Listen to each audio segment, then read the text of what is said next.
What's up, everybody, and welcome to Growing Up Gaming, your weekly podcast where we meet a new person of the internet to discuss their childhood with gaming and how it inspired their lives today. My name is Mitch Power. Again, thank you guys so much for listening to this show. Hopefully you subscribed on iTunes or Google Play or YouTube so you can check out each of the new episodes each and every single Tuesday. This week on the show, we have our guest. His name is Bobby, but a lot of you may know him as the Nintendo Guru. He actually reached out to me after having Fiona McKinnon, who was a guest on my show a few weeks back. She talked about the show, and he actually reached out to me and said, what do I need to do to be on the show? And I said, just ask, because that's really all you need to do. So finally got together, and he had a great conversation about all of his history with gaming, and I was very happy to have him on. If you guys want to be on the show just like he was, do the same thing he did. Reach out to me at MitchPower1116 on Twitter or at the podcast Twitter page, which is at GUG Podcast on Twitter. Without further ado, let's get things started with the Nintendo Guru.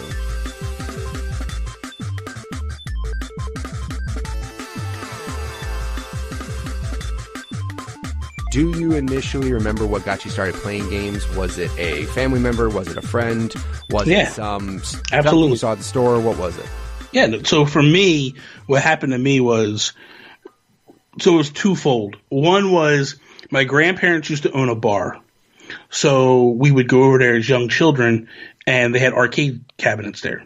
So Donkey Kong, Pac-Man, Mr. Do, these are the games that we would play all the time.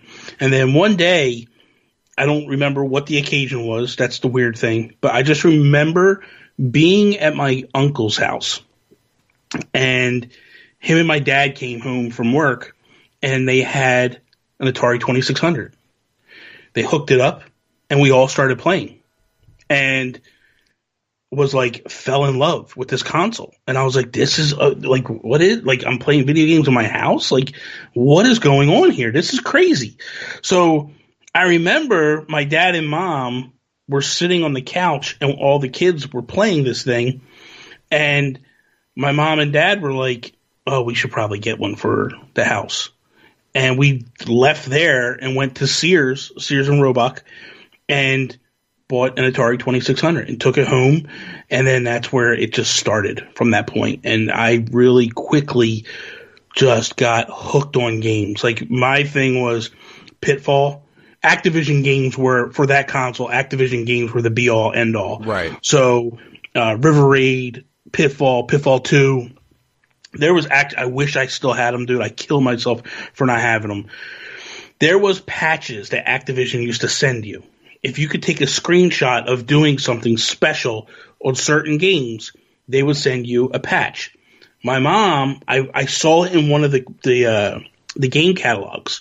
I think it was for Pitfall, and she was like, "Oh, you've done all this stuff, so let's do it again and start taking pictures, and we'll send it away." And it was like, if you scored a certain score on River Raid, you took a picture, you sent it, they would send you a River Raid patch. That's awesome. I got that one for River Raid. I got one for Pitfall and Pitfall 2.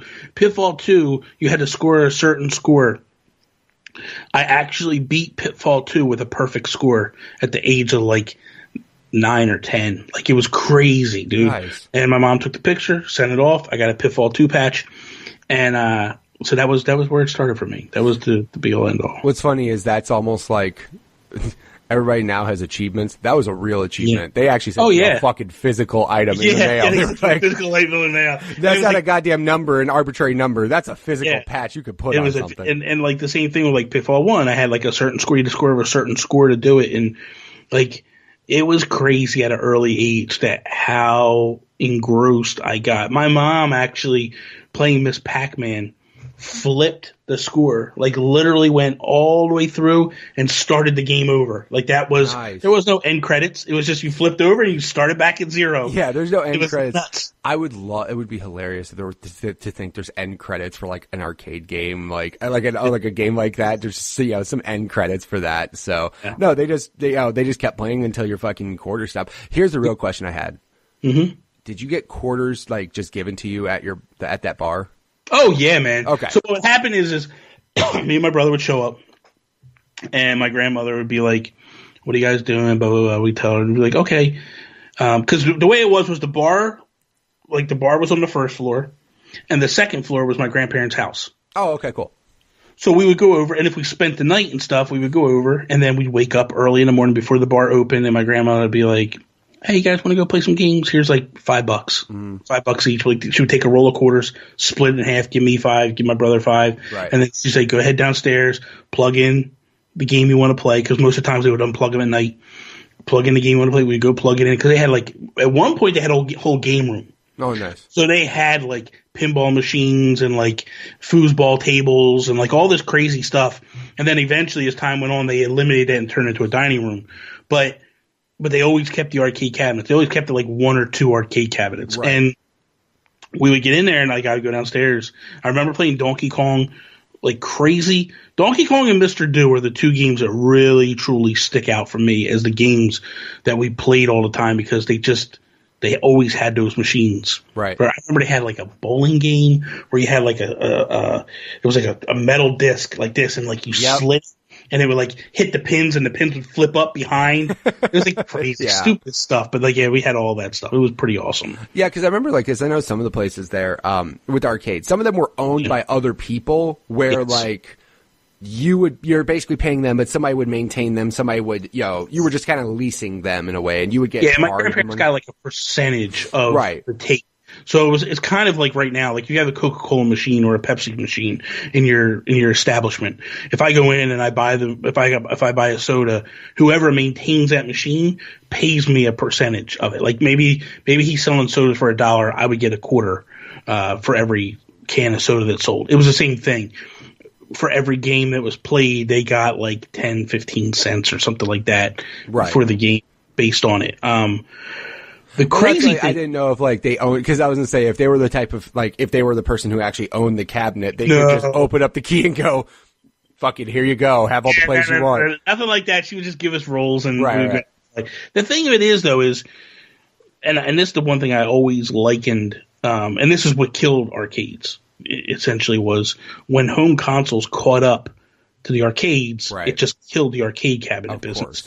Because when I was a kid, we would go to the arcade, and the arcade was like going to the movies. Yeah. And then eventually the videotape and DVD industry killed movies to some degree.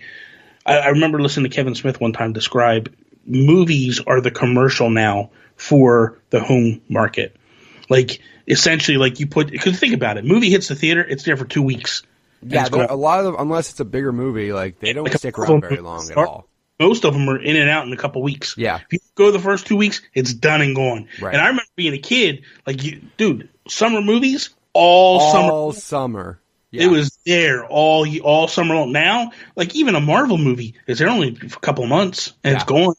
Like Avengers was only in there for maybe 3 months tops. Yeah. Like, dude, I remember like Batman '89. I went all the time. Like, it was like all summer long. Be like, what do you want to do? Like, hey, let's go see Batman. And my dad like, I'm not going to watch Batman, but we'll go, and you can go watch Batman. We'll go watch something. Okay, no problem. Yeah. And that's what we do. Similar to arcades, you would go in, and it was like, I remember Street Fighter. Dude, Street Fighter 2, legitimate lines out the door. Yeah. You would actually have stacks of quarters. Yep, that's my quarter. You would walk up and go, "That's my quarter," or that, and you would have to just wait. And whoever won stayed on the machine. Yep. And if you lost, you got off the machine. And it was crazy. Same thing with NBA Jam. NBA Jam was a big thing that did that too. Mm-hmm. Like, these were, and then when the games started coming to like the NES or the Super Nintendo and then the Genesis, like, they weren't up to snuff. They were good, but they weren't the true games. Yeah. Like, at that time, arcades still had the superior version of them. You know what I mean? Like, it was still the better version of those. So it's not like, you know what I mean? It's not like it's a situation where now you're going to get the exact same experience. I mean, the only thing now is, like, with arcades now, you can't really have, it's more the physical thing, like sitting in a game with a gun and shooting, because that doesn't happen anymore. No. But, like, you can't do an NBA Jam or a Street Fighter like that at an arcade anymore at all. Like, that does not happen anymore. But no, like, that was still during a time when arcade still had the superior version of it, and it was just, it was a much better experience in the arcade. But then, eventually it got to that point.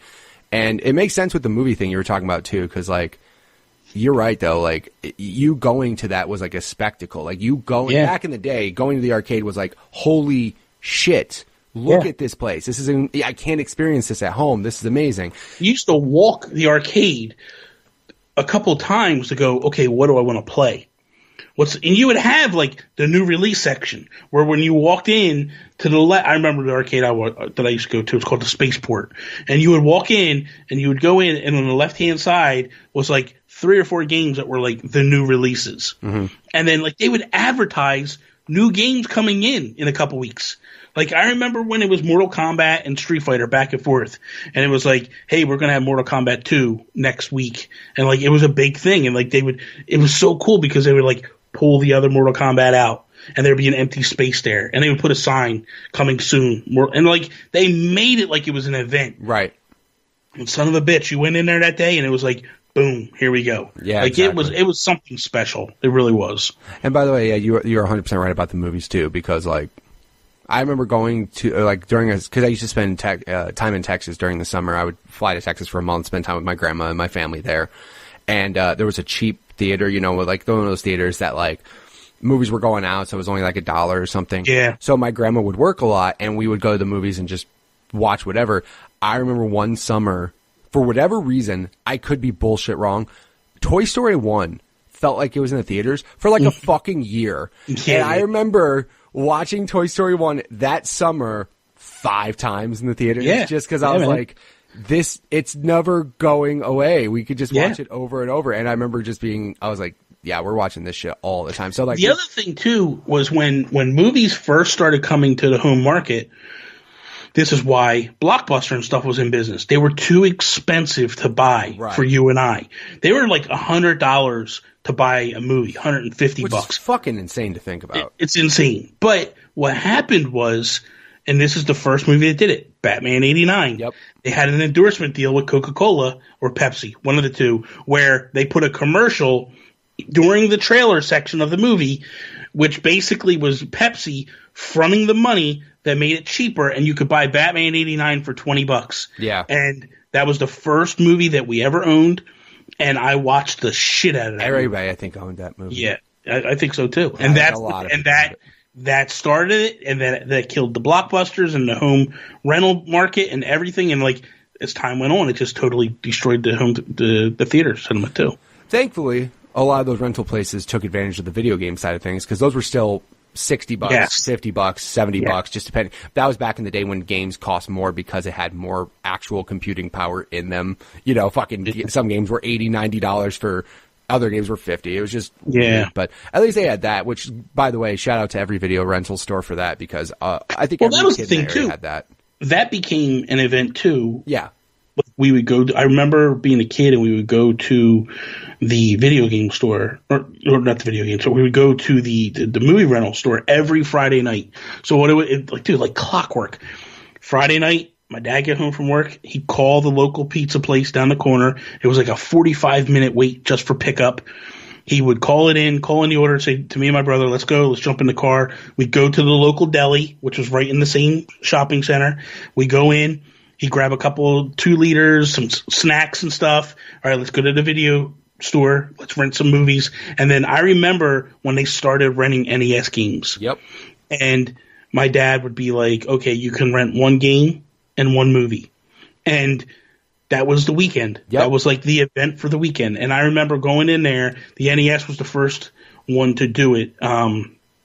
And dude, I would just sit there and like when all the new games would come out, you'd have to go to the front. Like when I knew games were coming out, I'd go to the front and get my name on the list. Yep. Because my dad wouldn't let me buy, like he just wouldn't buy us new games all the time. They got burned on the Atari 2600 so badly. I think a lot of people did though. Yes. Like we had probably 90 games. Holy shit. Yeah, my parents went hog wild on that thing. Like anything me and my brother want, they bought for us. So on the NES, they were a little hesitant. It was just like, we don't want to put all this money in it because you guys stop playing. And me, I was in love with the NES, and I basically had like the propaganda machine, Nintendo Power, coming to the house every single month.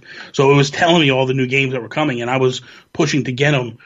And then what I did was, so when I knew new games were coming out, I would go to the counter and I would talk to the woman there who actually owned the store, And I'd be like, hey, are you going to get this game? And she'd be like, no, we weren't going to get it. I'm like, you really should get it. It's going to be a good game. And it got to the point where she would ask me, like, which ones do I get? Game? Yeah, what games do I get? Like, I can get this, this, and this. And I'd be like, that game's not doing that well. It's not reviewing well. They're not talking about, like, she would come to me and be like, what are the games the kids are talking about at school? That's awesome. And then I would just be like, okay, buy this game or this game and this game. And then she would get them. And luckily they were movers and they were doing well. So she would just, the next week, you know, if she was questionable, she would ask me, like, I see this one's coming out and this one, what do you think about these? And so it was kind of cool that aspect would happen. And then, like, you know, we would just rent games, and it was basically a way to try the games to weed out what was good and what was bad. And my dad always had this theory that if my brother and I rented a game like 3 times, he would let us go buy the game. Right. I mean, at that point, there's a reason. Obviously you like it. You keep grabbing it. Let's go buy it. Because then as we got older, the thing would turn to Friday nights would turn into mall nights. And we would go to the mall on Friday nights, and we would go to the food court, my brother, my mom, and I, my dad would give me $20, my brother $20, and him and my mom. And they would go like, okay, let's find a place to sit down. And then you go get what you want. It was because you had all the food things there. And it was like Taco Bell or whatever. My brother, and then we would meet back at the table and we would eat. And then it would get done. And my dad would be like, okay, here's another $20. Go to the arcade. Go do what you want to do for the hour or whatever. Meet back at Cinnabon at 8:00 because Cinnabon, you actually had to order. You had to place your order and come back because it was so busy there. Yeah. And you would place the order, come back like a couple hours later to get the fresh new Cinnabons that were made. Yep. Wasn't this leftover stuff that you get now. And you know, so you would buy them, and then so we would be like, okay, my dad would be like, okay, meet back at Cinnabon at 8:00, whatever, and they would never fail. My brother and I would take the $20 and pocket it, and my brother would be like, I'm going to go buy this. And I'm like, dude, listen, man, we could go to the store and buy a game. Like, you got 20, I got 20. We could pull our money and we could go buy a game. And my brother was a bit of a jerk off where he didn't want to do it. Exactly. And it'd be like, I'd be begging him for the hour. And he was this type of dick that would just like walk through the toy store, and I'd be running up to him every minute. It's like he's looking at like stupid little Matchbox cars and shit like that. Like that shit's for babies. You want a game. You're not a child. You want to be a man, dude. Come on, let's play. Let's go get Dragon Warriors. Let's go get this. Right. And then it would be like I'd finally convince him to spend his money on the game, and we walk up to the cabinet or the glass case. And he'd be like, didn't want anything that I wanted. He'd want the stupidest fucking games ever. And I'm like, Fester's Quest. I want that. Yeah. We bought that fucking game because of him. And it was like, you know, I'd be like, Tony, let's get that. No, I don't want that. I'm like, come on, dude. This is a really good game. Let's get, no. And then he would ride me to the point where we couldn't get nothing. And then what would happen is we go up to fucking Cinnabon, and I have my 20, and he had his 20. And my dad would be like, you guys didn't. What did you do with the money? I'm like, I still got it. And he's like, what's the matter? I'm like, I wanted a game, but he wouldn't let me he wouldn't go in and get it with me. And my dad would look at me and be like, what the fuck's wrong with you, man? Like, and so then my dad would turn around and tell my mom, take Bobby down to KB Toys, let him pick out a game. Shout out to KB Toys. Yeah, exactly. And so I would go down to KB Toy Stores with my mom. And then I would pick the game I wanted, and my brother would be all pissed off because I got what I wanted. But they wouldn't let him get a game because he was being a dick. So then the next time we go back, he would be a little more receptive to be like, okay, maybe we could figure something out here because I don't want to be like, because they wouldn't even let him go buy a toy at that point. Right. He'd be like, nope, give us the 20 back, and the next time we come, you can have that 20. Yeah. And, you know, they wouldn't let him just bank it up. They would take that shit. No, nope. Yeah, it was one of them teaching lessons. Use it or lose it. It was one of those teaching lessons, little bastard. So it was, so essentially that's where I started to get my collection and get going. And then the other thing I did was when I was 13, my dad made me go to work for my grandfather. So I'd work for my grandfather 3 days a week, and then. Back when child labor laws, you could do that. Yeah. It's family. It's family. They can't give you shit. It's family. You're not making them work somewhere that's not. It's a family establishment. 13, I wasn't even allowed to fucking work. What happened was I know this now. I didn't know this back then. My dad went to the school and said, "Hey, I want my son to come work for me. It's our paperwork we got to fill out." And they were like, "He's too young to work. He's not allowed to work yet." And my dad's like, No, really. He's going to come to work for me. 13. Do you have paperwork for me to fill out? He's not allowed to work. He goes, okay, he's not going to go to work, then don't worry about it. We get in the car, and he's like, you're fucking working. Yeah. We're going to pay you cash. We're going to pay you under the table. It is what it is. Motherfucker give me $2 an hour, right? Wow, that's really child labor. That's almost child labor. And it was bad. $2 an hour, and then half my money had to go into the bank. So I'm like... he was taxing you, too. Holy shit. Yeah, he's taxing me. You know, so like the government wasn't taxing me, but he was taxing the shit out of me. It was worse than the government. You would get a check and go, the fucking man, he's taxing me hard. Yeah, it was just they put cash in an envelope and hand it to me, and I'd be like, the first week, I'm like, oh man, I worked like 40 hours this week, and I'd open up, I'm like, there's fucking $40 in here. I go to school, I know that fucking 40 times 2 is $80. Where the fuck is my money? And my mom would be like, no, we got to put half in the bank. And I'm like, this is bullshit. You literally had the same feeling every person does when they have their first job and they look at that first check and go, how much money are they taking? You the fuck is FICA, and where is he taking my money to? Like, you look at that stuff, and it's like, I don't know, who's this guy? Like, where is he taking the money to? Yeah, so... at least he didn't say it was going towards the roads. Yeah, exactly. So, but at that time with the NES, $40 could get me a game every week. And I legitimately, that entire summer, bought a brand new NES game every single week. That's fucking that awesome. Entire summer. So I was like the god among men with my friends. Of course. Because I worked every other day. So I worked Monday, Wednesday, Fridays, and then some Saturdays. Well, the other advantage to working for my grandfather was if we worked over an 8-hour day, we got time and a half. So we were working 10-hour days every single day. So I'm getting time and a half on top. So I was getting probably $60-$70 a week take home that I was so I'm spending that money on games every single week. And then what would happen is every Saturday, my mom would go grocery shopping. So she would take me and my brother, and then I would be like, I'm going to go down to Jamesway, which was like I guess the only way to explain a Jamesway is to be like a Walmart, but on a very small scale. Sure. Like it was just like basically like you could buy clothes, you couldn't really buy food, but you could buy everything you almost want. Like a department store, but they had like a toy section, electronic section. Right. It was basically Walmart without the grocery section. Exactly. Which is how Walmart used to be before they started putting groceries in every one of them.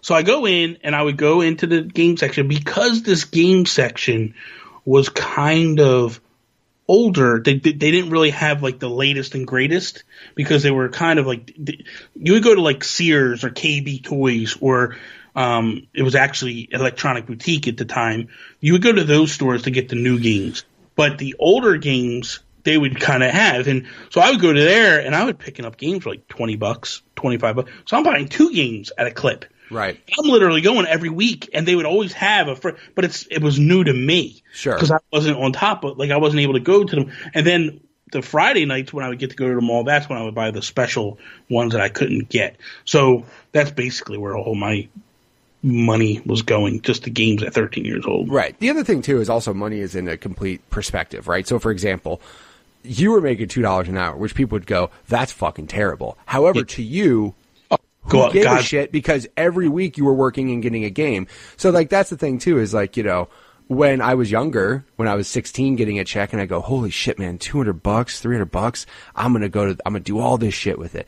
Now, if I thought about getting a paycheck and it was $200, I'd be the saddest fucking person in the world. You're broke. You'd be broke immediately. You're broke before you even get the fucking check, man. Exactly. So, like, that's what I'm saying. Like, so even though they paid you $2 an hour, the fact that, you know, in your head, you're just thinking, I'm going to get a new game every week because I'm doing this. That would fucking drive you to work super hard. And I mean, oh God, yeah. And I mean, like, that's the thing is, you know, for example, especially when you're 13, because you literally have zero financial responsibility for anything. Like, I remember those days when I would get it, you know, when I was not 13, but I was, 16 having a job, and I'm like, I don't have to pay for shit right now, man. I can just use this and go blow it on whatever I feel like. Well, the crazy thing that you talk about, so from 13 to 14 years old, the time comes like, okay, you have to go, you're going to work again, but now we're going to work you 5 days. And I'm like, no problem. Right. Yes. They gave me a raise. They put me at $4 an hour, which was actually minimum wage. I was going to say, they have to certain guideline. They have to go. Well, what happened was, I'd never forget it. It was at an 8th grade graduation party or whatever. My family, my grandfather and stuff actually started guilting my dad. Like, what? You're paying this kid $2 an hour? What the fuck is wrong with you? So they actually gave me they went back and retroactively gave me a not a check because I was still getting cash. Sure. They gave me all year one's money. They bumped me up to $4 an hour. So all that money I got back. Cool. So that worked. But all that money went to the fucking bank. They wouldn't give me anything because they said, that's too much money. It's too much money for you to have. It's like a tax return they kept. They're just, exactly. They're like, nah, we'll just keep this. Sons of bitches. So, but that drove me the year 2 working there. Like, I was like, I want to work all the time. And I was buying 2 games a week. Like, I was like hog heaven, man. Right. Like, it was amazing. It was an amazing time, man. Of if course. I could go back. Yeah, I mean, that's, I like it though, because like, again, as soon as you said 13, I was like, well, obviously you have to work for family. But I mean, at least, again, like you had people in your life that were at least cool to encourage you not only to work, but also showing the value of how hard work, what it gives you and things like that. And you recognize early that like, hey, if I do this, I can get this. Yeah, exactly. It's like those things. Yeah, absolutely. And I had similar things too, because like my family wasn't really well off or anything. So my family didn't have a lot of money growing up, but my grandma actually taught me, like, for example, like, this was later on, obviously, but I was like, I want a PlayStation. Yeah. Really fucking badly. I remember I wanted a PlayStation more than anything. Yeah. And my grandma was like, hey, I was like asking for one for my birthday or for Christmas. The only thing is, some people who have those early birthday Christmases, they can get away with that combo gift shit. I have my birthday in June, so that shit I was like, can this be my birthday and Christmas? She's like, no. What are you talking about? No. So the only thing is she was like, hey, it's $300. If you want to make it your Christmas gift, you have to get half. I won't, that's just a lot of money for one gift. I'm not going to combo your gifts up. If you really want it, show me you can work for it. And I remember just busting my ass, dude. I was like, I want a PlayStation more than anything. And I was asking my other grandma, like, can I mow the lawn? Can I clean the house? Can I do this? I was just like trying to do everything. Yeah. But that taught me like, hey, you're going to work your ass off to get something you truly want. Which is the same thing I kind of did for my son when he wanted his Xbox One. He kept telling me, Dad, I want my own Xbox. I'm like, yeah, you have to work for it. You have to earn it. And I kind of did the same thing, except for this is around the time when he was starting to actually, Santa's real, everybody. Just to let you know, kids in the car who might be listening because your mom or dad are listening, Santa's real. But anyways, Santa came to me and told me, hey, I'll get your son an Xbox One, but I got to take half. He's got to earn half, and I got to take that money. So around the time Christmas time happened, Christmas morning, he woke, because he works, he does chores, he has a little, we basically have it on credit. So I just put it on the board, like, you got $30, you got $40, you got $50. That's what my parents did for me, too, me and my brother, yeah. So then, came time, all of a sudden Christmas morning, he came down, his money was gone. He's like, what happened? I'm like, you got an Xbox One, didn't you? And he's like, and he just nodded, because his younger sister's there, he's like, all right. He's like, half he's excited, the other half he's like, the son of a bitch. Well, he took my money, man. Yeah, and well, the other thing too is it backfired on me because his birthday's in November, right? So I don't do combo gifts because it's a month away. So the only thing with me that backfired was I told him, hey, if you can save up the money, because he had an Xbox One that was in the loft. Yeah. My TV's in the loft. So I had the thing where I was like, hey, that's my TV. If you want to play on it, if you want you got to share with your sister. It's not your TV. That's my TV. It happens to be your Xbox. But if my TV's not there, you're not playing anything. And he's like, oh, fine. And then he would tell me, how much does a TV cost? And I'm like, oh, I love this kid. And I'm like, I love this kid. Yeah. I'm like, all right. How much does a TV cost? And I told him. And then I told him, here's the cost of it. And in my head, I'm like, he's never going to save up his money. Like he gets money and then he sees a Nerf gun and is like, fuck it, whatever I wanted. I want this Nerf gun now. So I told him that, and I'm like, he goes, if I get my own TV in my room, can I take my Xbox in my room? And I'm like, sure, it's yours. It's yours. It was your gift. If you buy your own TV, cool. The only problem is it backfired because during his birthday time, we tell him not to spend his allowance because we don't want him to buy gifts that somebody could get him for Christmas. We don't want him going and buying all the shit he wants, and then Christmas time comes around and we go, I don't know what to get him. He already bought all the shit he wanted. Yeah, that makes sense. So for his birthday, which is in November till Christmas, he's not allowed to spend his allowance. Except for, I forgot, for Christmas he got money. For his birthday he got money and the allowance he did. And then Christmas, day after Christmas, he's like, hey, Dad, look how much money I have. I'm like, okay. He goes, remember how much a TV cost? I'm like, fuck. And he's like, yeah, I want that.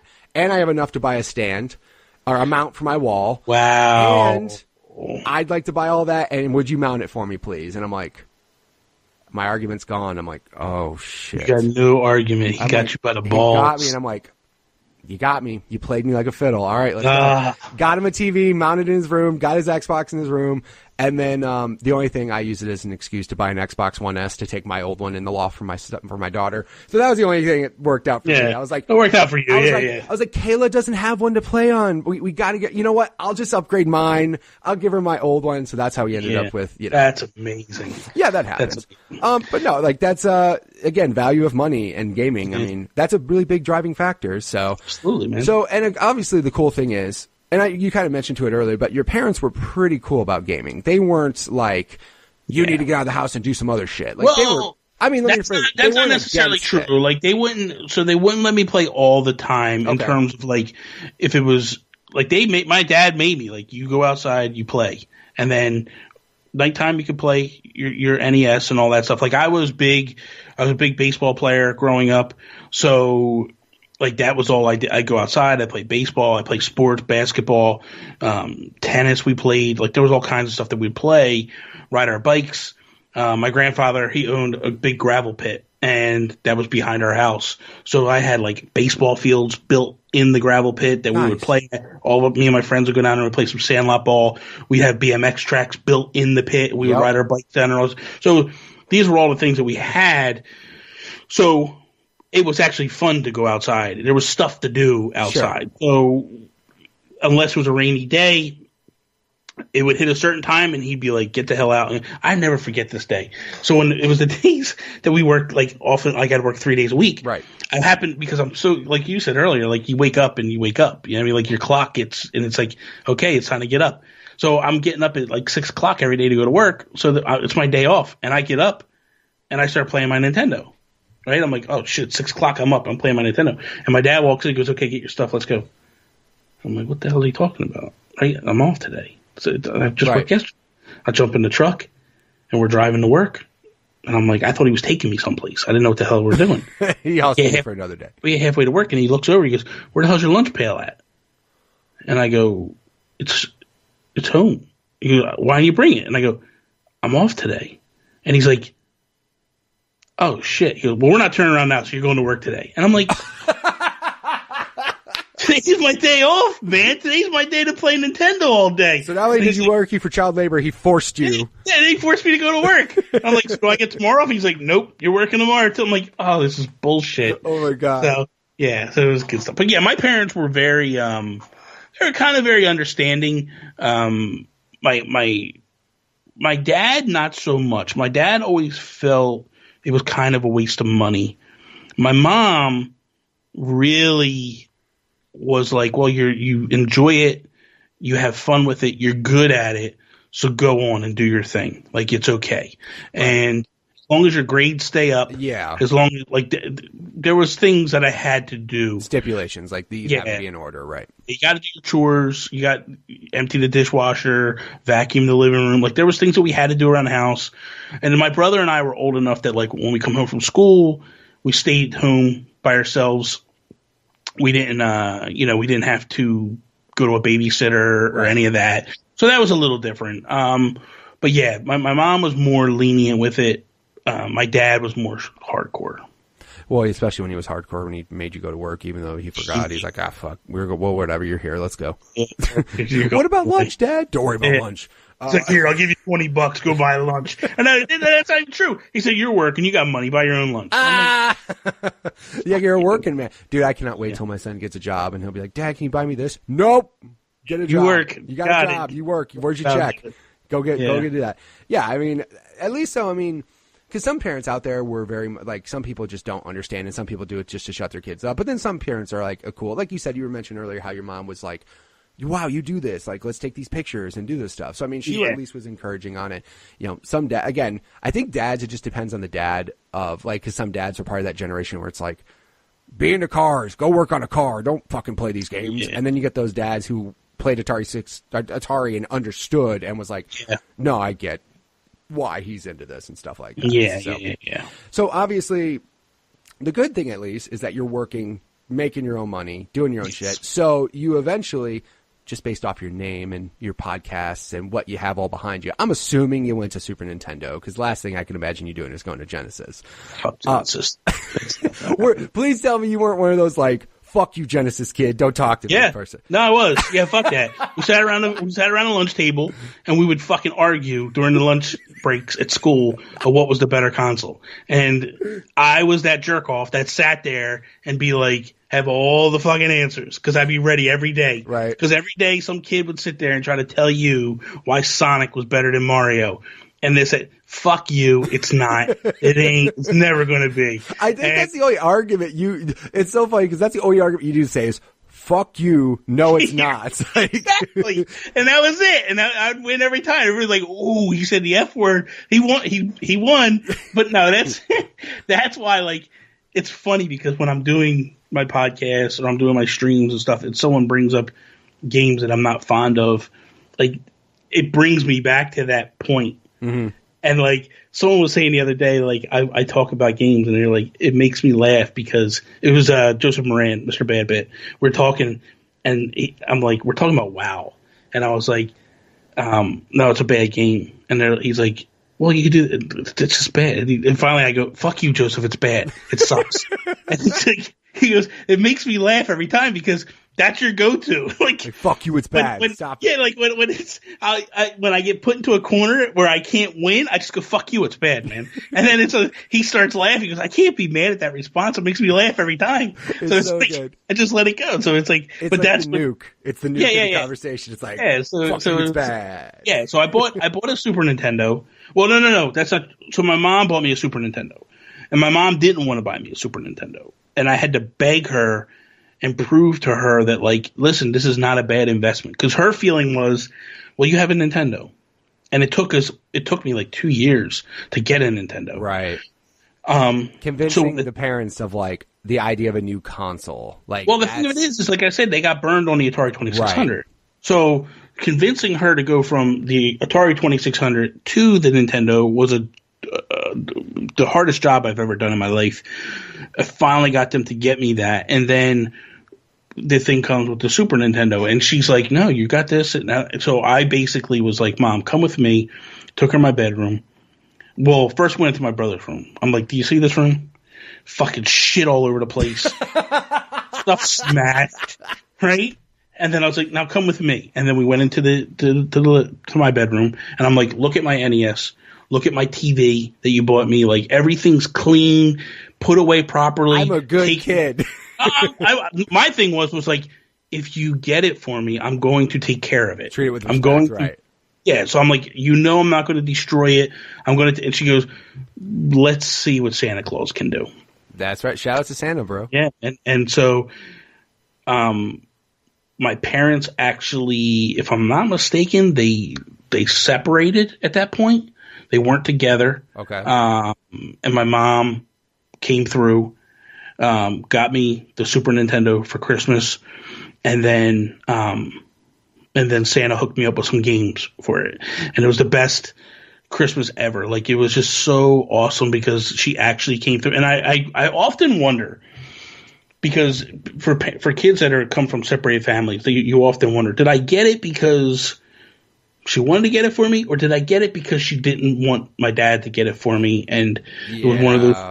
I need to be a good parent or whatever. I Which be the cool parent and get him the cool gift, right? At the end of the day, I don't give a fuck. Thank you. Yeah, I was for gonna it. say, who gives a shit, right? Like, I don't care. Like, but to me, it was like one of the most genuine, greatest moments ever of opening gifts, because I was just like, oh, this is so amazing. Like, this is awesome. And the cool thing at my house, anyway, Santa Claus started doing this thing, like, as me and my brother got a little bit older, where he would put a note in a little stocking ornament that we had on the tree. And so we open up all the gifts and there's really nothing there. And it's like, okay, right. Christmas is kind of a bust. And then it was like, oh, wait a minute, the note from Santa Claus. And we go in and it turns into a scavenger hunt. Nice. Where it was like, hey, go to where your mom washes your clothes at. And you run to the laundry room and here's a gift with another clue. Nice. And I was like, okay, go here. So at the end of this whole scavenger hunt is the big one. My Super Nintendo, right, and then a bunch of games, and it was like, oh, this is amazing, dude. This is so cool. Awesome. So it was like one of the greatest, probably the most memorable moment as a kid playing, or not playing, but growing up and having a Super Nintendo. So, and it's definitely my favorite console of all of them, because I always say, like, I felt like what they did with the NES, which was mind-numbingly amazing, they just improved greatly on the Super Nintendo. Absolutely. Yeah, I was unfortunately one of those dumb Sega kids. I wouldn't argue that Sonic was better. I just thought Sonic was cool, but then again, I'm a dumb Sega kid. It also, but see, the dumb Sega kid turned into the dumb PlayStation kid that turned into the dumb Xbox kid.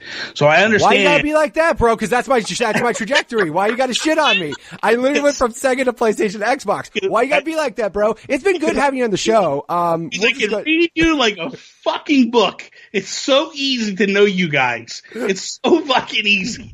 There's kids like me that grew up with wonderful fucking childhoods, and there's kids like you that are just miserable son of a bitches, and that's what you're playing. Why, it's been nice having you on the show. If people want to find you on the internet, who fucking cares? Have a good day. No, I'm just fine. That was, it's fucked up, but it's true. I literally went Sega play. Because here's the thing. Literally, if you went from Sega Genesis to Saturn, you were more fucked up. Like you had, you had just like a disorder where you're just like, I don't like happiness, and like Sega was like the fucking abusive family. Yeah, it's really okay. Bad. This week you're gonna be the Sega Genesis. Oh, next week you're gonna be the Sega CD. Oh no, you're gonna be the 32X. No. We're gonna be the Sega Saturn. Oh no, we're gonna be the Dreamcast. It was like, what the fuck am I? Yeah, over it here? Was really, really. It was bad. a weird. Dude, weird, and it was definitely like, it's funny because I never had like because here's the thing, because like most of the friends in my neighborhood, when we got a system, it was just like everybody got that same system, right? So I believe I was the first person with a Genesis. I definitely wasn't the first person with the PlayStation, but like I had the Genesis first, and then all my other friends just got Genesis, so that way we could share games and all that shit. Okay. But yeah, like it literally got to a point where like when PlayStation happened, I was just like, whoa, this is just way better. Yeah. And then when Xbox happened again, I was like, well, I actually kind of like Xbox more. Granted, I've never been that asshole though that's like, fuck Sony, fuck Nintendo, fuck everybody else. But I mean, just like as I grew up, that's how I just played those games. It is really funny though that you fucking called it straight out, turned into dumb PlayStation, dumb Xbox. Dude, it's it's true. But the thing is, like, it's true. Some people suck with PlayStation though. To be fair, some people like, some people suck with PlayStation. But for me, like, I did have a Genesis, but I bought it well later in the life cycle. And the main reason was their sports games were the best. Yes, they were. Like, EA games on that were better than on the Super Nintendo. Right. So, like, I really loved, like, the hockey games, the NHL games, the Bulls versus whatever year it was. Then they turned it into NBA Live. Like, I loved those games on the Genesis. They were better. Also, Mortal Kombat had the blood version, where Nintendo had the sweat. So it was like all these different things in that. So there was a time when I did own both consoles, but I really quickly just realized like I wasn't playing the Genesis that much, traded it in. When the N64, when I got that, I actually turned around and also bought a PlayStation. And the only reason I bought a PlayStation was for Final Fantasy VII. Dude, that's literally the reason so many people got it. Like the last guest I had, that's exactly. They saw 7 and they were just like, "What in the fuck, man?" It just broke my heart because I was a huge fan of Final Fantasy up to that point, and it broke my heart that I wasn't going to be able to play this thing. And I'm like, I'm just going to buy the console because I want it. And I remember Sony put a card that you filled out. It was a postcard that you would fill out and you could send it back to them for free. And it was a question about why you bought a PlayStation, and was it because of Final Fantasy VII? Wow. Was this the reason you bought the PlayStation? And I was like, yes, yeah, like right across the board. I can't even imagine how many people filled that card out the same way. And Sony must have been like, man, this is the smartest thing. Because I didn't even want a PlayStation before that. Right. At all. There was nothing appealing to me at all. I was a Nintendo kid, and I want this thing. But when they did Final Fantasy and they dangled that carrot, and I was like, but Final Fantasy's a Nintendo game. Like, why is it over there? Yeah. I can't.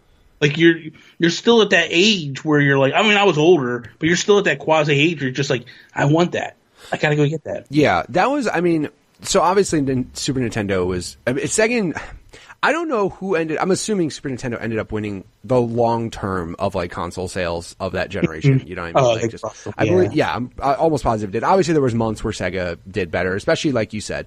That was the other thing too, is back then is that games came out on both systems, but were different. They weren't like they are today. It's not like if you buy Madden 19, it's different on Xbox or PlayStation, or it's the same fucking game. Same game across the board. Exactly. Wasn't that way back then? Yeah, exactly. Super Nintendo, like that 16-bit era, that was not the case. Like you could have a game that was literally the same franchise, but two different people making it. It was weird. All those Disney games that came out, you played Lion King on one, it was a totally different game. You played Aladdin, two different games. Exactly. They forced the developers to do that because they were like, if you don't do... See, Nintendo just had this gigantic cock that used to swing around. It was just basically like, this is what you're going to do, or you're not going to be on our console. Yeah, exactly. Everybody was afraid of Nintendo. So they did it. And it was like, okay, you want a separate game? We're going to do it. And they did. And all the games were totally different. Right. And it was, I think the time that Nintendo was taking a beating to Sega was when it was the Sega Genesis against the NES. And then once the Super Nintendo came, it was slow out the gates. Right. And then all of a sudden, man, the games started coming and it was like lights out. Yeah. Like it was just like, this is just madness. Yeah, it's just, again, like, and the funny thing is that it's sad because, like, I didn't get into RPGs until PlayStation because on Genesis there weren't that many. Like, I think what, Phantasy Star? And that was it, right? Phantasy Star, yeah, really, that's really about it. So then they had, but like on Super Nintendo, that's where Square and Enix were, and like that's where they were just lighting it up. You know what I mean? Just absolutely. Lights out. If you like this system, you're gonna like RPGs. And it's funny because I really didn't know anything about RPGs until it was like a PlayStation. Like I didn't really play any RPGs. I didn't know what one was until I played. Technically, Nintendo actually got me into it with Pokemon. It's my first RPG. Yeah, Little Tyke's my first RPG is Pokemon. Sorry, it's fucking turn-based, whatever. It's the truth. But then, yeah, like as soon as I saw Final Fantasy VII, I was like, what in the fuck? But that was, I mean, around that time though too, is that I think what you were talking about with Nintendo having that power of like, we're fucking Nintendo, you will do what we say. I literally think as soon as the 64 generation happened and they tried to do that that's when everybody was like, fuck you, man. Like, we're not doing this. We're not putting shit on there. Once Square, you go back, like, I understand why Nintendo did what they did with the Nintendo PlayStation and they backed out. They were basically losing everything rights-wise to Sony. Right. And that's the nutshell. That's why they pulled out of that deal. But the thing of it is like, I didn't realize that, like, there was conferences that Nintendo, like meetings where Square went to Nintendo and begged them, please don't walk away from this deal. Right. We need this deal. It was going to be like 12 cartridges to be able to do Final Fantasy on the N64. And they were just like, we can't do this. This is just impossible for us to do. It's going to cost us so much money because I think the dollar ratio was like $25 for a Nintendo cartridge. This is what it would cost the developer. $25 for a Nintendo cartridge, $7 for a CD-ROM. It was just so much better. It was on the nuts. Disc. Yeah. So Nintendo, well, it held more memory and all that, and it was cheaper. So I remember reading stories at Square. Now I read the stories because back then they didn't tell you anything. Sure, they didn't tell you any of this shit. But like Square was begging Nintendo, please, let's work a deal. We got to make this deal go through. And Nintendo was like, and they say that there was a fine, like people talk about this breakup it was legitimately a breakup. Like, apparently they came with a final thing where Square was going to come to Nintendo and be like, either you work with Sony or we're going away. And apparently when they showed up, there was this big dinner buffet, like this buffet style dinner or whatever, set up at the offices. And it was basically like a goodbye fucking sad. to Square. And Square walked in and they were like, oh, we're fucking done here. Wow. Like, this is basically Nintendo saying, like, fuck you. We know what you're going to try. We don't even want to hear about it. Wow. And that was the end. And they basically said it was the weirdest dinner meeting they ever had. They walked away and it caused bad blood for years. Yeah. And that's why it was such a huge thing for Cloud to be in Smash when he finally showed up, because it was like, holy shit, you guys actually buried the hatchet. Yeah. And like, you're actually getting along now.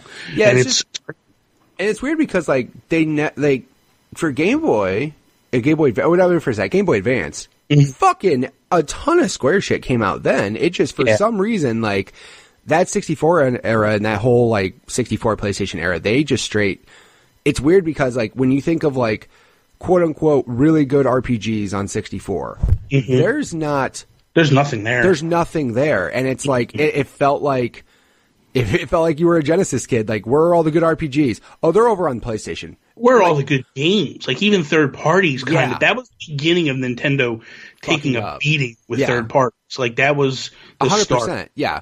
But I mean, that was still at least during the time when development was still separated. So, like, for example, of course, I was a big fan of wrestling back in the day.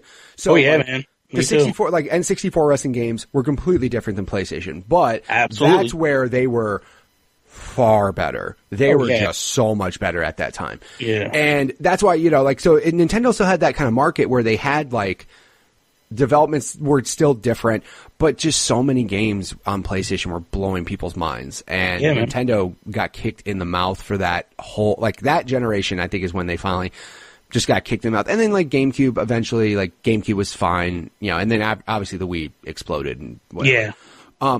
But yeah, I mean, with something like that, like N64, like again though, but that's why I went PlayStation instead of 64, because I was just like, man, dude, look at all these games on PlayStation and shit. So, I mean, but when that came around, you went to 64, right?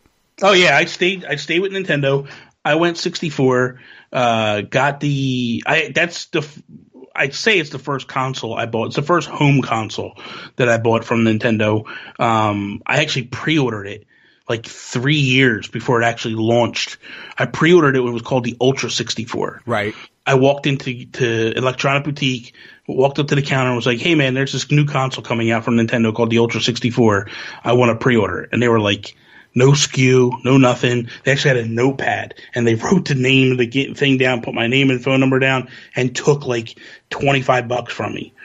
And then like 3 years later, they were like, at that point they knew me and they were like, every time I would come in, they were like, you still want that Nintendo thing? I'm like, yeah, man, I want it. And so I pre-ordered it and I got it. I was one of the first people to pre-order it locally. It launched. I remember I went in, it was like $250. Yeah. Something like that. Plus, it came with no game. Right. So I had to buy that. That had to have been one of well, I know there's parts of the NES where it didn't come with a game, but a lot of times it did. Most of the time, Super Nintendo always came with a game. Always came with a game. This was the first one. It didn't even come, if I'm not mistaken, it only came with one controller, not two. Right. And it was weird because the console was black, but the controller was gray. And I was like, I need to buy a second controller because I want a black controller to go with my black console. Yep. But I walked out. I think I dropped close to $300, $350 and had like that and Super Mario 64, and that was it. And I was like, holy crap. And then I played the shit out of it, beat it, did whatever, and then I looked around. I was like, okay, what's next? Like, and there wasn't shit. No, dude, man. And I think the console launched with like 5 games total or something. Yeah. It was fucking sad because it's like bad. Dude, I mean, but again, Mario 64 was that holy shit game. That was the game that you would show and be like, this is why I own this. That game, that controller was built for that game. That console was built for that game, and that's all that was. It was a showpiece. for that game. Right. No, that was, again, so the only problem was once you beat that game, you were like, all right, what do we do now? What's to do? What are we going to do about this shit? So was there a time when you were kind of, I'm not going to say bummed out, but were you like sad about the 64 as far as the games? Like, were you just kind of like, shit, I beat Mario, now what? There was a time, there was a time, and it was very brief, that I was just like, what am I doing with this console? Like, this really makes no sense to me. Like, there's not a lot to play. I think it was basically, I remember when I was diving into Blast Corps, and I was really putting a lot of time into that, and I was just like, okay, I'm playing this game, and I'm having fun with it, but it's just like, this isn't really what I want to play. I was doing it out of just the necessity, like not a whole lot. Right. I found out very quickly that I couldn't play first-person shooters in that time frame because they were making me nauseous. Gotcha. I bought GoldenEye. I almost literally threw up after 20 minutes of playing that game. That sucks. Turok, I couldn't play that game. So now it becomes an even worse case scenario for me because I can't play. Like, there's not a lot of games coming, and then a good portion I'm not able to play. I was gonna say a good chunk of those like better games on 64. A lot of them were first person, so I can imagine. That'd be a disappointment. But then essentially, like, Mario 64 hits, or Mario Kart 64 hits, and then it's like, okay, I see the light at the end of the tunnel, and we just started putting so much time into that because that would be like the co-op thing that me and my cousin and stuff would do. The weird thing that really took off for me was No Mercy comes out. Yes. And you could create wrestlers. Yes. And at the time, I was huge into wrestling. Everybody was. I was going to say, yeah, that was definitely a time where that was the attitude era. Everybody was like, Stone Cold was stunning people every single week. It was like the most Rock amazing. Was running his mouth and being the funniest dude on TV. It was the greatest thing ever. So I was actually, and it's like when AOL was just kind of getting up and running, and I was a part of this thing that was called, we used to call them eFeds, and they were electronic wrestling federations. And what it was role-playing federations where you would create this character, create this moniker, and then you would do these role plays, which you were cutting promos. Okay. And then the owner of the federation would read the promos for the week and then go like, okay, you won, you lost. And then he would type up your match and be like, as you would read it, like, oh, he Irish whips him into the corner and does this. And like you would watch these matches and it became this thing. So what turned out to was like, holy crap, I got all these friends that have these fake characters that we all created and we start trading with each other. So now I'm taking their creator wrestler stuff and I'm building them. So not only do I have a WWF roster, I've got my rosters of my friends, and we're all intertwined, and we're all playing. Like, I'm playing against these guys that are created the way these people wanted them to be, and then it becomes this whole other thing. And like, I spent so much time on that game, just totally dumpster diving into just hours and hours of just playing that game when I really probably shouldn't have put as much time into it as I did. Then I think Grand Theft Auto hits. I play Final Fantasy and basically put the PlayStation away. There was really nothing left for me there. Right. And then Grand Theft Auto hits, and I was just like, holy crap, dude. And you're talking Grand Theft Auto 1, not 3 when it blew up into the biggest thing in the world, like 1. No. Like, we're playing, like, the early stuff of Grand Theft Auto and stuff, and, like, Crash Bandicoot a little bit, and I'm like, this game is trash. And then it was Sonic all over again. Fuck you, it's bad. It was worse than Sonic. I'll give Sonic credit on that one. But the other one was, I was big into NASCAR at the time too, and me and my brother would play the NASCAR Thunder series and stuff on there. That was a lot of fun. The sports games were really good on the PlayStation. So I started to get to this mindset of like, well, hell, I'll just play the games. I'm just going to play PlayStation or Nintendo. Doesn't matter. I just want good games. Right. And I started to evolve a little bit in my thinking of like, well, it's not me. My feeling was this. I'm not buying Sega. I will not buy a Dreamcast. I will not buy it. So you know what? I'll buy Sony because Sony makes quality shit. But F Sega, they're still the hated. Yeah. Like, I don't have anything to do with them. So that was where I went with that stuff. And, So then from that point on, were you kind of more, so obviously fuck Sega forever, but were you kind of like in the mindset at that point going forward though of like owning multiple consoles? Like obviously you didn't have a fix into just Nintendo. No. So essentially what it was I did become to this point where I was just like, yeah, I'm gonna have multiple consoles. Like when I had the GameCube, I had a PS2. Mm-hmm. When I had a Wii, I had a PS3. Mm-hmm.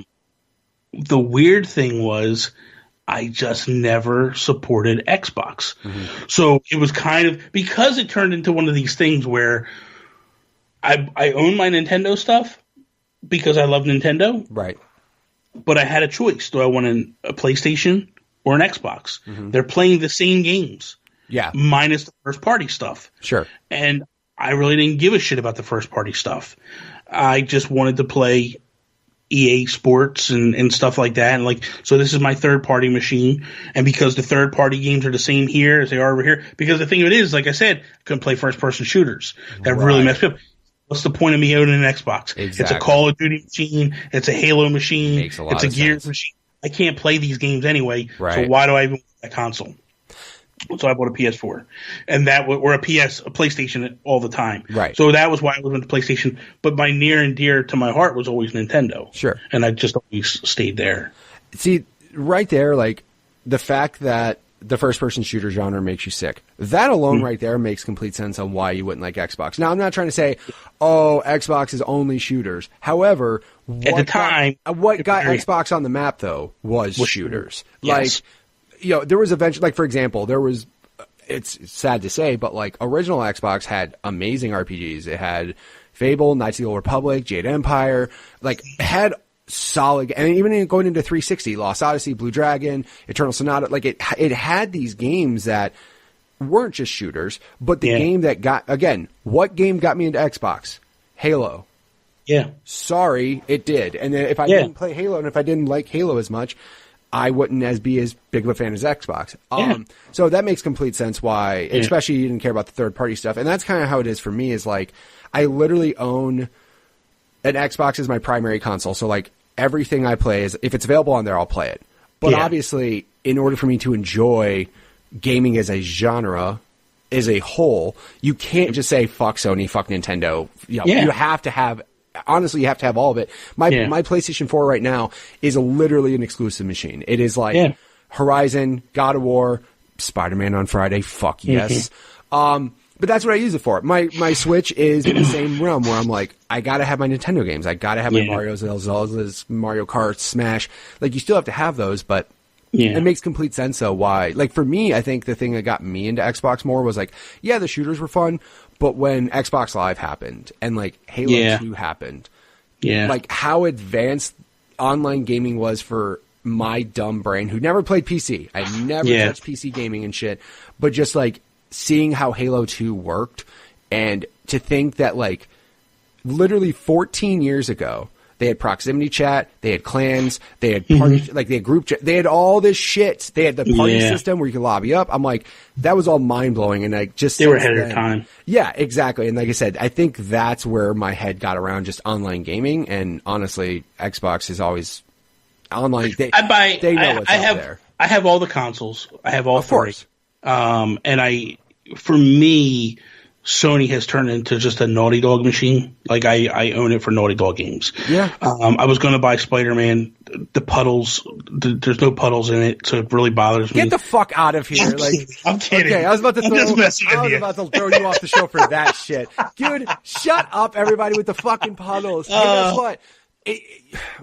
Are you really upset? It's the funniest thing ever, dude. It's so stupid. But it makes me. I had to do it because it just makes me laugh. No, it's good.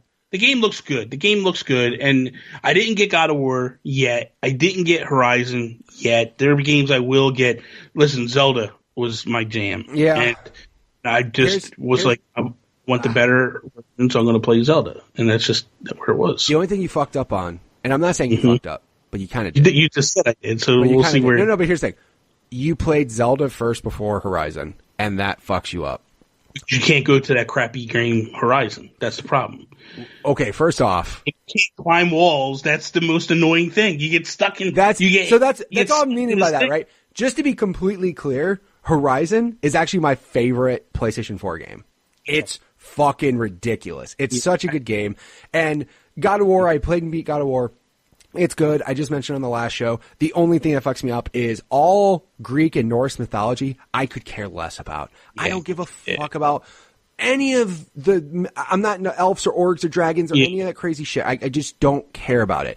The fact that Horizon was such a good game and it was more of a sci-fi story, I was down. I was like, yes, this is fucking great. Look, I think they look gorgeous. Horizon is such a ridiculous good game. But the problem is, and this is where I went the route, like, Horizon came out first, and I'm like, I need to play and beat Horizon first. I cannot go do this and then go do Zelda. Like, if I start playing Zelda and I'm not going to go back and beat Horizon. So I didn't touch Zelda. I was like, I'm going to go beat Horizon. And Horizon's amazing. But the problem is so many people said, because they came out, I think, within like a week or two of each other. Right there, right bang, bang. Real close. The problem is that if you played Horizon and didn't finish it, and then you played Zelda fucked it up. Like, you can't climb walls, you can't do as much shit, and like that messed with you when you went back to Horizon because you're like, I want to go up there.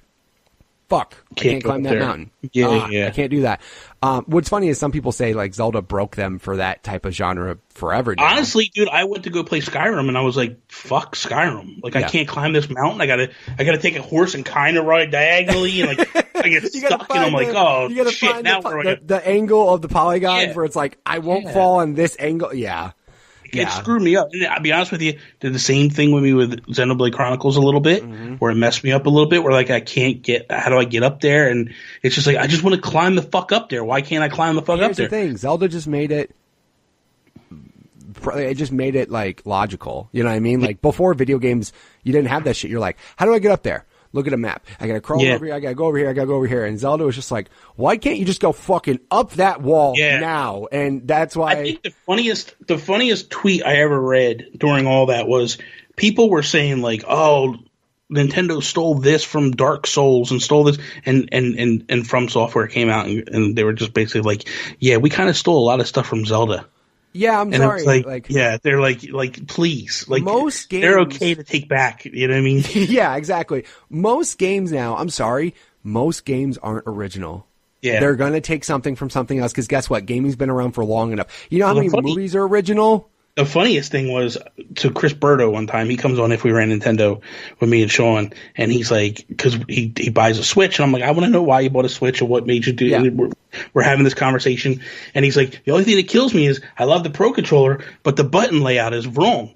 Like, the B and the A should be swapped. And I'm like, that's an Xbox controller. But I'm like, you realize that Nintendo was before Xbox? Yeah. That's the button layout before. So Xbox took Nintendo's layout and changed it. Yeah. So Nintendo's doing it the original way. Yeah, they've been doing it since that forever. Yeah, he goes, I never thought about it. Like, I was like, thank you. Like, I will say, as a more Xbox gamer, it still fucks me up. I'll still say, I hit A and I'm like, hey. It's hard for me to go back to an Xbox controller because I'm like, shit, the buttons are wrong. And I'm like, so yeah, it kind of, it does. It screws me up too because I keep pushing, like it'll say hit the A button. I hit and I'm like, that's not the A button, asshole. Hey, asshole, it's not the A button. Hey, stupid. You forgot, right? Exactly. What system do you have in your hand? No, I mean, that's the thing is like, you can't say it's very hard for a game to come out and be like 1000% original. Yeah, no, it's never going to happen because you can't, there's no new, in my opinion, I don't think there's a new genre you can make now. Like, who knows? I didn't think anything. I didn't like. But also, I'm not creative. Nobody saw a battle royale system coming, and like PUBG puts it out, and then like now they're all stealing. And the crazy thing is 10 years from now, PUBG will be nothing. Mm-hmm. Nobody will even know that it was a blip on the map, and it's like because Fortnite's taking all the credit for it, and it's crazy to think that is the way it'll go down in history. Like there'll be a time when people won't remember PUBG actually started this all. Right. And it's sad to think that like here's a company that had the world by the balls, had the greatest idea ever, and totally screwed the pooch on it, man. Yep. And totally screwed it up. It's funny because I was such a I'm not going to say apologist, but I was very much like, fuck Fortnite, because Yeah. you just stole, like, you weren't a battle royale game at all. You had a game, you were a game before PUBG was even talked about. Yeah, absolutely. You literally got announced years before PUBG was a thought. Yeah. And then you come out and go, hey, that's a good idea. We could probably do that in about a month or two. And you did it. Here's the problem, though. I literally shit on Fortnite. I was like, nope. No, Fortnite, fuck that. They stole from PUBG. And then I played Fortnite one time. And I was like, that was it. Game over. I was like, you guys did it better. And you guys did it better in a fucking month. Yeah. And that's really, and again, for people to say they're different. Yeah. PUBG is more realistic. It has a lot more options with weapons. It's a much bigger map. It has vehicles, all that shit. Fortnite, there's no first person, it's third person. You have to aim down the sights. There's no, true first personness unless you have a sniper rifle. There's the building aspect. But guess what? I literally love just the fact that the game runs smooth and it's not a framey disaster. Because when you are playing a shooter, especially Battle Royale like that, and it is framey and laggy, and you see a guy stuttering and you miss him, you want to kill somebody. Oh, yeah. But I tried Fortnite and it was smooth as butter, and I was like, oh, this is just better. It's just better. And now I've been stuck. I can't stop. I can't stop. It sucks. Oh, well. But again, Fortnite made $1 billion on free games, so it's crazy. Jesus Christ! When you realize some of the skins are $20 a pop, I'm like, oh shit. Yeah, they're making money here. The best thing in the world, they did the best thing was the FOMO, the fear of missing out. Guess what? Mm-hmm. This Halloween set, it's only available today.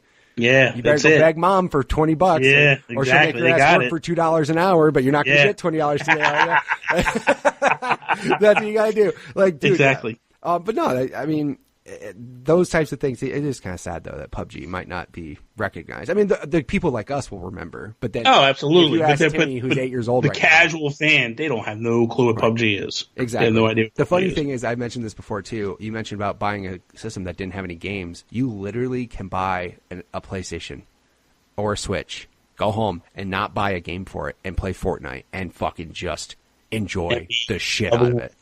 Loving life. It's amazing. Thanks to digital, but that was back before, Nintendo charged you $25 for a cartridge, which is fucking absurd. But Nintendo can get away with whatever, I guess, then. So obviously, like you mentioned now, you've grown up, you've enjoyed all the different consoles and everything. How are your gaming habits like today? Obviously, when you become an adult, more responsibilities, family, children. I hit this point in my life probably 10 years ago, where I basically was giving up gaming. I hit this point where I was like, it's time to become an adult. I need to work my 9 to 5. I need to take my career seriously. Right. And I wasn't having any fun. It sucked. And I realized, what's the one thing that changed? I stopped gaming. Right. And now I've built my life around having fun with games. Right. And I'm like, if that's the one thing I love, that's the one thing I enjoy, that's the one thing I'm going to do. Right. I'm going to make sure I do it all the time. So I've basically built.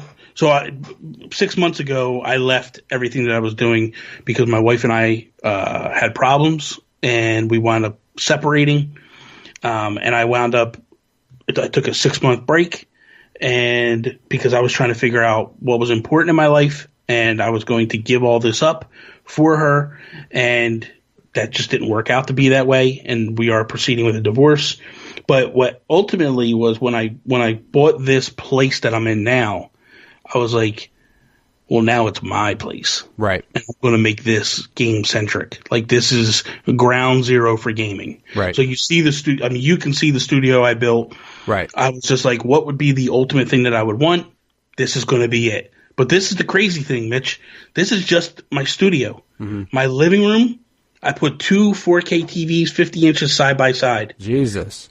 And one, I play Netflix, whatever I have on it, and then the other one I game on. Nice. And then, by the way, my boy comes over, and he has a Switch. I got docks hooked to both of them. There you go. So he takes one TV, I take the other TV. Everything for me now is built around games. And I'm like, this is going to be the thing that I love. This is the thing that I want to do as much as possibly. So that's what I do. Like, if it's like this weekend, it's a long weekend, and I'm like, I got nothing to do. I'm not going nowhere. I'm playing games all weekend. I'm going to stream. I'm going to have a good time with it. And that's the thing. That's the one thing, if you take anything from this entire podcast, if you've made it this far, through all the craziness. Yeah, but the thing of it is if you made it this far, and the one thing I want to tell people is, man, you need to do what you love. If there are people in your life that are telling you give up games, get rid of it, I'm here to tell you right now, it's not going to solve your problems. It's not going to fix things. If this is the thing you love, if you love to draw, man, dive into that. If you love to drive your car, dive into it. You love landscaping, dive into it. Whatever you love in your life, you need to look at it and go, this is the thing that I want more than anything in the world, and I'm going to make sure that I'm going to do everything I could possibly do to experience that. For me, it turned out the games were it. And I remember being 15 years old, sitting in my bedroom with my best friend. We just had this conversation a couple days ago because he called me up and we were having the conversation. I'm like, Dave, do you remember, man, we were kids and we talked about like how cool it would be to meet people that make video games, to hang out at these conventions and stuff. And I'm like, dude, I went to California this year. I went to E3. A guy that I'm friends with makes games now, and turned around to me and was like, I got room in my hotel. Come out. Come spend E3 with me. And I'm like, I'm there. I was literally ready to quit my job to go to E3 because I remember when they announced the first E3 in Nintendo Power. Right. And it was kind of like an all exclusive, like you can't be there unless you do this. And I sat there and was like, I want to be a part of this so badly. And I was like, I went to my job and I was like, I need off these dates and these days. And they're like, it's the middle of the summer. You might not get them. And I'm like, if I don't get them, I'm not working here no more. Like, I'm just letting you know, like, this is this important to me, that this is a 15-year-old boy's dream getting ready to come true. Right. And I'm telling you, anybody that's listening, if you want something that badly, do not sit on it because you're not promised tomorrow. You're not promised anything. I thought I was going to be married for the rest of my life, and my wife was going to be my wife, and that was it. And then gone. Like in a blink of an eye, it's all gone. And the thing of it is as I get older and I look around, the one thing that's true, the one thing that sticks with me and never leaves is video games. My family, they're there, but like family members pass away and friends pass away and people move and go to different directions. And it just, that's life. But the one thing that has stayed consistent and stayed true my entire existence has been games. And that's, to me, the one thing that I look at and go, like, that's the one steadfast that I can grip onto and go, you're not going to leave me. You're not going to bail on me. You're here, and I'm going to hang on to you until the day I die. I tell a story, and it's a goof, but it's very true. I used to tell my wife, man, when I get to be like 70 years old, 80 years old, and I'm pissing and shitting myself, do me a favor. Just put me in an old age home. Just put me in an old age home and give me a console and just – I want to have money that I can go download new games and play new games every single day. I want to play games for the rest of my life. If someone is telling you you're time to grow up, stop playing games, get rid of that son of a bitch. Right. Because they don't know what they're talking about. Right. And that's the thing. Like, I literally walked away from everything. GameCube was the era that I felt like I got to give this all up. And I went to GameStop and I traded everything in. And I did that for about 3 years, not playing games. And seriously, I woke up and I was just like, this sucks. Yeah. Like, this is the one I feel like I've let this all pass me by. I'm going to start over again. And I went and my wife bought me a Wii U for Christmas that year. And it was like, I felt like reinvigorated. Like, holy shit, dude. This is like gaming at 15 again. Right. Like, I build events around, like, I remember Wii U, Mario Kart 8 comes out. I took off of work the day it launched. Woke up at midnight, came home from work, went to bed, right? Got home from work at 5 o'clock, went to bed at 6, slept from 6 to 11:30, woke up, went downstairs, bought and downloaded Mario Kart 8, stayed up from the time it downloaded at midnight till 4 o'clock in the morning, went to bed, slept from 4 to 7, woke up again, and played from 7. I put 35 hours in that weekend of Mario Kart 8 on the Wii U, and that was like the greatest time of my life. Like, just playing and getting into it and having a good time. And that's the thing, like, don't lose that love. If that's the thing you love, grab it and don't let it go. And that's the one thing I can take away from it all is when everything's said and done, that's my passion. That's what I love. Right. No, and I mean, everybody should have that one passion, and everybody should deserve to be happy and do what makes them happy, right? I mean, I got out of gaming because of a different love, which was skateboarding. What's funny is gaming made me quit gaming. Tony Hawk came out, and I was like, that looks fun. And then 4 years of my life went by where I didn't play a single video game except for Tony Hawk. I literally didn't give a shit about video games. I was just like, I love skateboarding. And then it got to a point where it was like, for me, I was like, hey, I'm not in high school anymore. I have to get a job. I have to have kids. So I'm not saying skateboarding is a young man's game. It's just to be to the level I wanted to be, it required more time that I had available to it. Like, I was getting, like, those 4 years were nonstop. I was getting to a point where, like, me and my friends were going to different states to skate parks and having fun and just doing all this shit. And it just got to a point where I didn't have the time for it. And then right around that same time, I started working at a video game store. And ever since then, it's like, hey, I can have a family and do this. Because, again, I always tell my wife always says, like, you know, you could be addicted to something way more toxic, and you could be addicted to something that's out of the house, and you could, you know, you could be addicted to, like, leaving and going to all these sporting events or going to the bar all the time or something. No, you're in the living room. If some shit goes down, you're right there. Exactly. So, I mean, that's why, you know, now gaming is pretty much my primary number one thing, because as a guy who has a full-time job and a gaggle of kids and a ton of responsibilities, this is the one thing that I can do. And now podcasting has actually gotten to that thing where now this is my other thing that I enjoy doing. And this is another creative outlet that I have that I can do here, and I don't have to go anywhere and do anything. So, yeah, I mean, anybody who tells you shouldn't do what you like, go find somebody who will agree with the things you like to do. I mean, again, like, you shouldn't change for people. People should accept you for who you are. Exactly. And I'm not saying you can't. Obviously, if you're into meth, stop fucking doing meth, though. Like, don't do that shit. You would think. Yeah. I mean, or find somebody who loves you doing meth, and just enjoy your life with them. But, no, I mean, just, you know, find shit that you enjoy doing. Do it because you like it, and you know, you'll find somebody that will like you for you, and then you'll be cool. So, no big deal. Well, now you're only doing like 100 podcasts and like 17, you know, different things. Like, if people wanted to check you out on the internet, where would they go? The easiest thing is go to NintendoGuru.com or follow me on Twitter, Instagram at Nintendo Gurus. But I'm doing multiple podcasts every single day. I do a video from like 5 to 10 minutes long where I break down the top Nintendo stories of the day. So I'm like all over the place. But the easiest thing, hit up NintendoGuru.com. That would be the quickest, easiest bet. And, of course, if you guys want to check out any of the cool shit he does, I'll have links in the show notes for all of the above, so you can check out his podcast and all of that and all of his streaming. And, of course, I'll just link it there. So, Thank you. I don't care what anybody says about you. Thank you so much for being on the show. Thank you for having me, man. I appreciate you sharing all your stories and everything, man. It'll be the last time you ever bring anybody on like me. You're going to be like 30 minutes max. That's it. There you go. Thank you, though, Mitch. I appreciate it. All right. And again, thank you, Bobby, for being on the show. Again, if you want to check out any of the cool stuff he does a lot.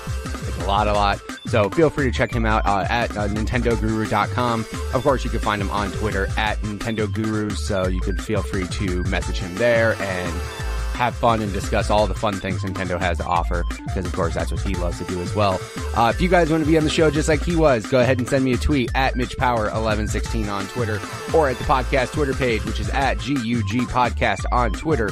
Of course, we also have the YouTube channel, which you can just search up GUG Podcast on YouTube, and you can find all the episodes there. And, of course, we also have the Facebook group, which is Growing Up Gaming. Just search that on Facebook, and GUGpodcast.com. There's like 100 areas you can go to, but of course, just, you know, if you want to check it out, you're already listening to it. You already know what to do. You can hit subscribe on iTunes or Google Play or on YouTube and catch these new episodes each and every Tuesday. Thank you guys so much for listening. Thank you guys so much for returning each every week to the show. I really appreciate it, and I will catch you guys next week with another new episode. See ya.